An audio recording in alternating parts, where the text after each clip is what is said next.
Well, I'm delighted to be joined now by Richard Horton, who is the editor of The Lancet. Richard, thank you very much for joining us today. In terms of the conference this year, Richard, are there any new themes or what's going to be of particular interest to you? I think this year's Women Deliver conference is a moment of incredible opportunity, but also marked by tremendous fear. The opportunity is that many governments around the world have seen that maternal, newborn and child health has really come of its moment. It's the fashionable issue of the time.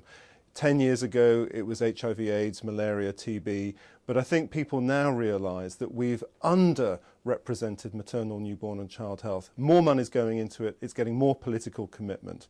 The problem is that we've now come to a moment in the history of the world where we have no money. We're going through a global economic crisis, so how can we fulfil our hopes in this moment of opportunity? I think that's where the crunch comes. Great commitment, but no cash. So why do you think there's been this particular shift to addressing women's issues? I think what we've seen is a tremendous impact of science and advocacy for science on the political process. During the past 5 or 6 years, there's been an enormous effort to bring together the best scientists, the best evidence, and focus that on the political process. And I think, although it's very frustrating 5 years ago that we were not making much progress, right now in 2010, there's come to this point where the best available research really has changed the way the planet looks at the futures of women and children. And there's hope, there's possibility, there's a real opportunity to make a difference for women and children. And I don't think 5 years ago people felt that. And you've mentioned the impact of the global economic crisis. What challenges is this going to pose for women and for governments? I think right now we see this political commitment, and translating that commitment into new funding is really important because we have an unfinished agenda as well as a new agenda. We have the Global Fund fighting for replenishment, fighting for at least $17 billion over the next 3 years, trying to sustain and develop its programs.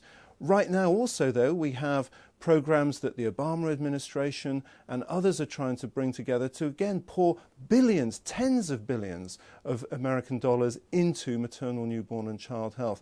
That is a real challenge, it's a real problem. So what we have to do in the scientific community is say to politicians, if you spend this amount of money, we can guarantee that this will be your return on investment. And I think at this conference, that's the biggest challenge.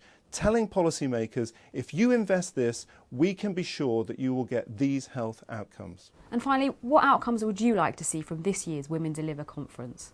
I think Women Deliver is a fantastic opportunity to bring policy making and the political process side by side with the best science, the best research and the best advocacy.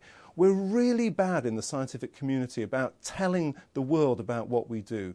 And what Women Deliver does, almost uniquely across the broad spectrum of global health problems, is it gets policymakers in the same room, talking the same language as the scientists. And so what we're going to have over the next few days is the possibility of making that research translate directly into action. And it's action that we need in 2010, no more talking. Well, Richard, it's been a real pleasure talking to you. Thank you very much for joining us. Thank you.